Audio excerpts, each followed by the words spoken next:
My name's Chloe, and I am rather known for my emotional ineptitude. I think with my head, and I feel with my head first without letting my heart feel it. I originally decided to go on this trip. This is really bad for me to say this, but I originally went on this trip not because I wanted to help. I originally decided to go on this trip because I was really skeptical as to the effect that this trip had on people. I thought to myself, I really don't think that this trip makes such an impact, or it doesn't make a lasting impact. I was very wrong, and I'm glad that I was very wrong. Originally, when I went on this trip, I thought everyone who went on this trip signed up because they were Jesus junkies. They wanted to feel God or think that they felt God for a short amount of time, and that would carry them until the next year where they could do it again. Also wrong.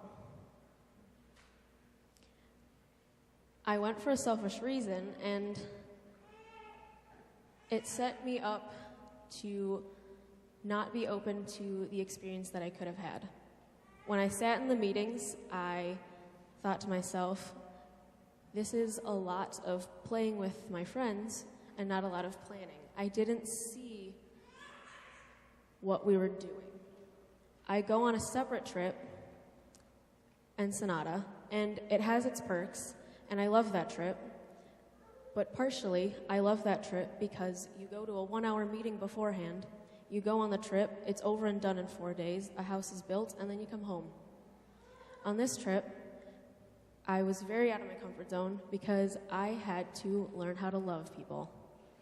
I had to sit at a table for 3 hours, and I had to enjoy people's company. And that was really hard for me. I listened to testimonies where people would talk about how they experienced God's love down on the trip and how they were so excited and burning with passion to go on this trip.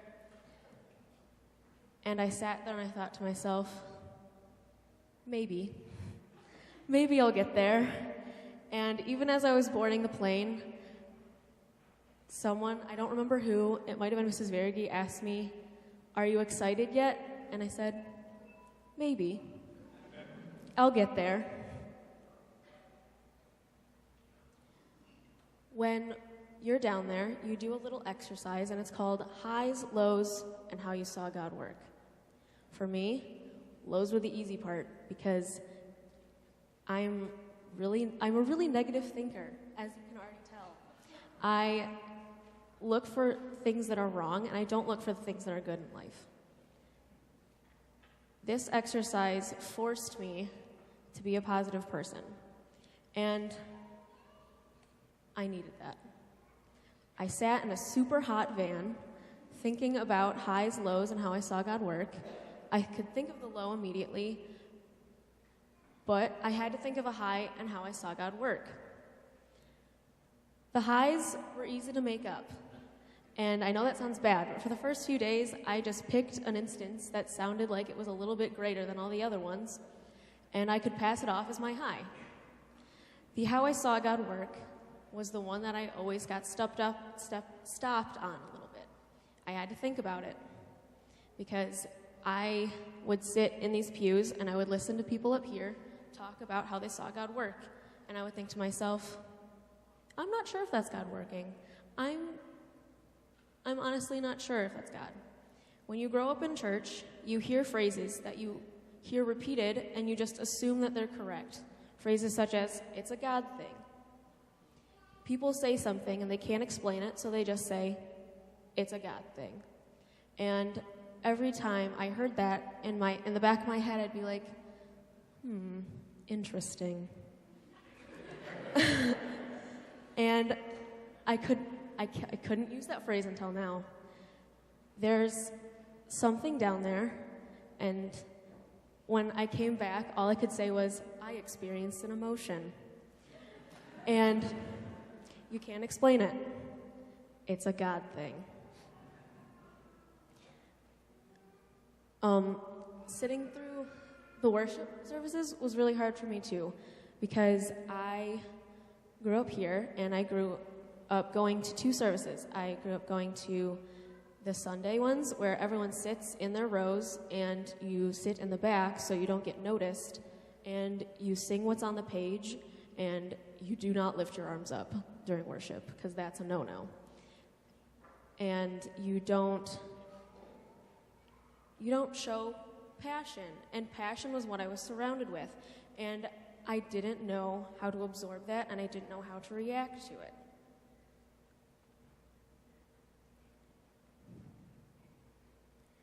Actively searching for God is something that we should all exercise. Now, if you're a regular to this service, you know that at the end of each service, my dad stands up here with his green guitar and the little smiley face sticker on the end and gives everyone a little exercise for the week. I guess it's my job now because my dad's not here this week. I think everyone should exercise looking for a high, a low, and how they see God work. It doesn't have to be real at the beginning, because once you get into the habit of it, you actually start doing it for real. The highs and the lows might be easy, but the last part you might get caught up on. But force yourself to do it. You'll start seeing God in things that you were skeptical about before.